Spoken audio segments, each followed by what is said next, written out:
Hello guys, welcome to my channel Accounting Theory. Today we are going to cover liabilities with the basic term +2 first year CHSE Odisha. इसके पहले video में हमने assets और assets के classifications को cover out किया था। आज की वीडियो में हम लाइबिलिटीज़ क्या होते हैं और उसी क्लासिफिकेशन कवर आउट करने जा रहे हैं। तो स्टार्ट करते हैं। सबसे पहले लाइबिलिटी क्या होता है। लाइबिलिटी मीन्स होता है बेसिकली उधार। ओके उधार जो भी हम क्रेडिट में ट्रांजेक्शन्स करते हैं उसे पैसा पे बैक करना है, उसे हम क्या बोलते हैं लाइबिलिटी। लाइबिलिटी क्या होता है उसका डेफिनेशन पहले स्टार्ट करते हैं। It refers to the amount to an amount owing by one person a debtor और another to another creditor a creditor payable in money goods service etcetera. In generally liabilities are financial obligation to outside parties arising from the event have already happened। Liabilities basically क्या होता है, एक financial obligation होता है जिसे हमें एक outsider party को पे करना रहता है। जैसे कि बिजनेस में लाइबिलिटी में बेसिकली दो टर्म आता है, एक तो डेटर और एक आता है क्रेडिटर। डेटर मीन्स जिससे पैसा रिसीव करना है, क्रेडिटर जिसे मुझे पैसा देना है। डेटर जिससे पैसा रिसीव करना है, क्रेडिटर जिसे पैसा देना है। ओके बिजनेस में क्रेडिट में ट्रांजेक्शन्स भी होते रहते हैं। अगर हम देखें तो लाइबिलिटीज़ बेसिकली क्या होता है, उधार जैसे मैंने बताया आपको, वो हमारे लिए एक ऑब्लिगेशन है हमारे लिए कि हमें किसी को पे करना है, एक आउटसाइड पार्टी को। डिफरेंट पर्सन में ऐसी लाइबिलिटीज़ के भी डिफरेंट डेफिनेशन दे रखा है। पहला डेफिनेशन अगर हम देखें तो an amount owing by one person a debtor another to another a creditor payable in money और goods and services. In general, liabilities are the obligation to outsider parties arising from events that has already been happened। जो event already happen हो चुका है उसके लिए हमें पे करना है, तो हमारे लिए क्या है, एक लाइबिलिटी है। Thus, liability is the amount which arises as a result of purchase of goods or services from other one creditor and through cash borrowing to finance a business। Liability basically हमारे पे एक obligation होती है जिसे हम दूसरे को पे करना रहता है। बिजनेस में क्रेडिट पे ट्रांजेक्शन होते रहते हैं, हमारे पास लाइबिलिटी आती है और जाती रहती है। ओके आपको इसका डेफिनेशन याद रखना कि liabilities are the financial obligation to outside parties arising from the event which has been already happened. Classifications of liabilities में जाएँ तो जैसे कि एसेट्स का 3 क्लासिफिकेशन थे, लाइबिलिटी में भी 3 क्लासिफिकेशन है। सबसे पहला current liability, fixed liability and contingent liabilities. Current liability, fixed liability and contingent liability. सबसे पहला आता है हमारा करंट लाइबिलिटी। क्या होता है करंट लाइबिलिटी? करंट मतलब आपको क्या समझ में आ रहा है, with in a year. Current liability मतलब मैंने क्या बताया, विद इन अ ईयर, जो एक साल के अंदर हमें किसी आउटसाइडर को पे करना है वो हमारे लिए क्या होता है, करंट लाइबिलिटी होते हैं। एक साल के अंदर विद इन अ ईयर जिसे हम पे करना है वो हमारे लिए एक करंट लाइबिलिटी है। विद इन अ ईयर हमें पे करना है वो हमारे लिए क्या है, करंट लाइबिलिटी है। It refers to those liabilities which fall due for payment in relative short period, normally within a year. These are also known as short-term liabilities। जो हमारे पास करंट लाइबिलिटी उसे हम शॉर्ट टर्म लाइबिलिटी भी बोल सकते हैं, क्योंकि ये within a year pay back करना होता है हमें। फॉर एग्जाम्पल अगर ले creditors, bills payable, short term loan, outstanding expenses are examples of current liabilities. Current liabilities basically वो लाइबिलिटी होते हैं जो एक विद इन अ ईयर हमें पे बैक करने होते हैं। Normally with in a year, एक साल के अंदर हमें उसे पे बैक करने होते हैं। और जो हमारा करंट लाइबिलिटी हम शॉर्ट टर्म लाइबिलिटी भी बोल सकते हैं। एग्जाम्पल्स में अगर देखें तो creditor, bills payable, short term loan, outstanding expenses, ये सब क्या एग्जाम्पल है करंट लाइबिलिटी। करंट लाइबिलिटी इसका क्या होता है, आपको बस समझना है, रटना नहीं है। समझना है, रटना नहीं है। आप ऐसे छोटे छोटे टर्म को समझ कर रखिए, आप खुद भी लिख पाएंगे उसका डेफिनेशंस को।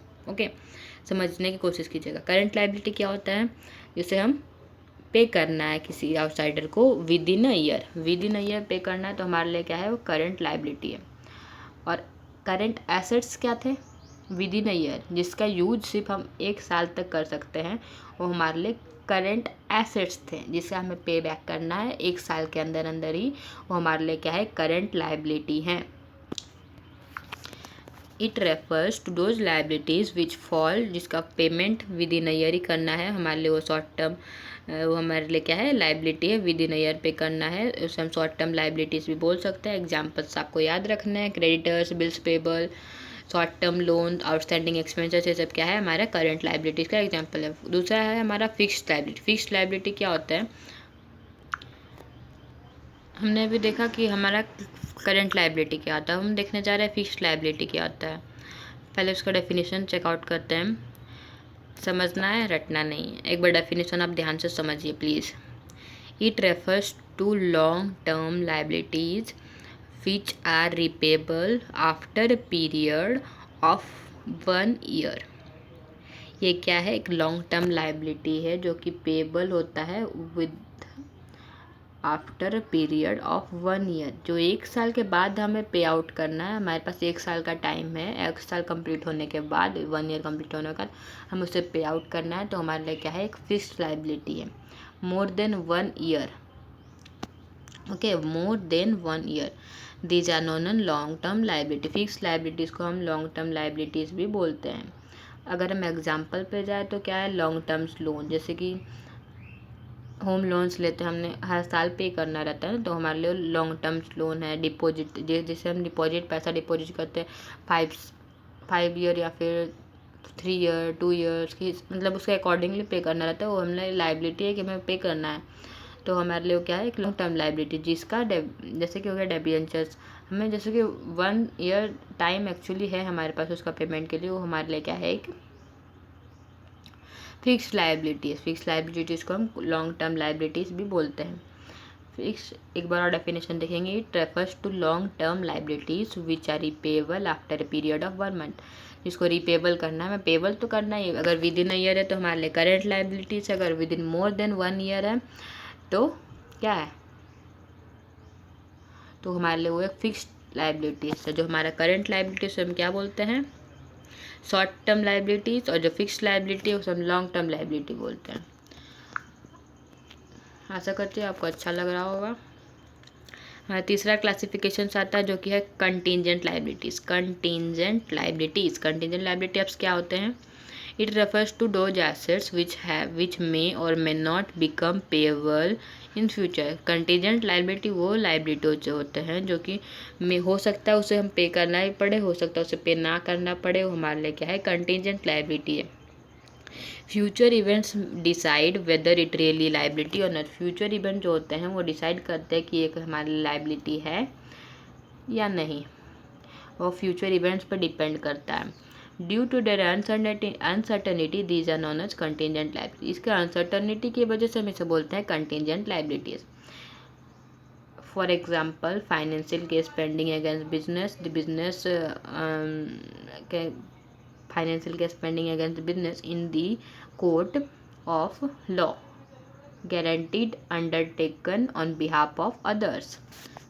बेसिकली आप समझने की कोशिश कीजिए, कंटेंजेंट लाइबिलिटी वो लाइबिलिटीज हो सकता है मुझे फ्यूचर में पे करना भी पड़ जाए, या फिर हो सकता है नहीं भी पे करना पड़े। जैसे कि बिजनेस के अगेंस्ट कोई केस पेंडिंग पड़ा हुआ है, हो सकता है अगर मैं फ्यूचर में केस जीत जाऊँ तो मुझे पैसा पे नहीं करना पड़ेगा मुझे, और पैसा रिफंड मिलेगा। बट अगर मैं केस हार जाती हूँ तो मुझे पैसा पे आउट करना पड़ता है, मेरे पे हो सकता है एक लाइबिलिटी हो कि मुझे पे करना पड़ जाए, हो सकता है, लेकिन ये भी हो सकता है कि मुझे नहीं पे करना पड़े। तो फ्यूचर इवेंट डिसाइड करता है, तो हमें तो पता नहीं हमारे पास लाइबिलिटी है या फिर नहीं है, तो हम उसे क्या बोलते हैं, कंटीजेंट लाइबिलिटी। अगर एग्जाम्पल अगर देखें तो financial case pending against business, business के अगेंस्ट कोई फाइनेंशियल केस पेंडिंग है, या फिर हम एक लोन के गारंटर, जो लोन पे कोई किसी ने लोन लिया है, मैं उसका गारंटर हूँ, ओके। अगर वो फ्यूचर में पे नहीं करता है, धोखा दे देता है बैंक को, तो उसके जो बैंक हो तो मुझे पकड़ने आएगा ना, तो हो सकता है मुझे पे करना पड़ जाए उसके बिहाफ में, तो हो सकता है मेरे पास वो लाइबिलिटी हो भी सकता है या फिर नहीं भी हो सकता है। तो जो है वो हमारे लिए कंटीजेंट लाइबिलिटीज है। उसके आगे का देखते हैं, the expected value of contingent liabilities is either shown in foot note outside the balance sheet or inner column of liability side of balance sheet. The accounting conversion of full disclose required liabilities, ये आपको समझने की ज़रूरत नहीं है, बस आप समझिए कंटीजेंट लाइबिलिटी वो लाइबिलिटीज़ होते हैं जिसे हो सकता है फ्यूचर में पे करना भी पड़ सकता है या फिर नहीं भी पे करना पड़ता है। और उसके आप एग्जांपल याद रखिए कि financial case pending against business या फिर गारंटर अगेंस्ट लोन। इलस्ट्रेशन 2 पे जाते हैं। एक इलस्ट्रेशन दिया है हमारे बुक में, identify the assets and liabilities from the following. इसमें हमें आइडेंटिफाई करना है कौन सा एसेट्स है कौन सा लाइबिलिटीज है। प्लांट एंड मशीनरी अगर हम देखें तो प्लांट एंड मशीनरी मान ले क्या है, एक एसेट है। ओके, अगर इससे क्लासिफिकेशन में जाए तो प्लांट एंड मशीनरी मतलब कौन सा एसेट है, फिक्स्ड एसेट है, करेंट एसेट है या फिर फिक्टिशियस एसेट्स है। प्लांट एंड मशीनरी बेसिकली हम लोग कब यूज करते हैं, मोर देन 1 ईयर यूज करते हो तो हमारे लिए क्या है, फिक्स्ड एसेट है। उसके बाद आया गुडविल। गुडविल क्या है, गुडविल हमारे लिए एक एसेट है।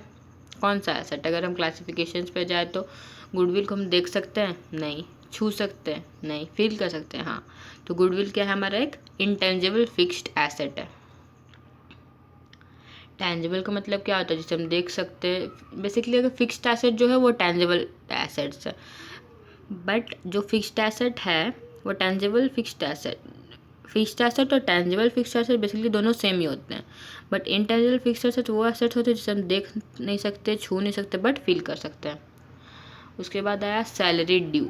सैलरी ड्यू हो गया, मुझे देना था मैंने दिया नहीं है अभी तक, तो हमारे पे लाइबिलिटी है कि मुझे उसे पे करना, वो एक करंट लाइबिलिटीज़ में जाएंगे।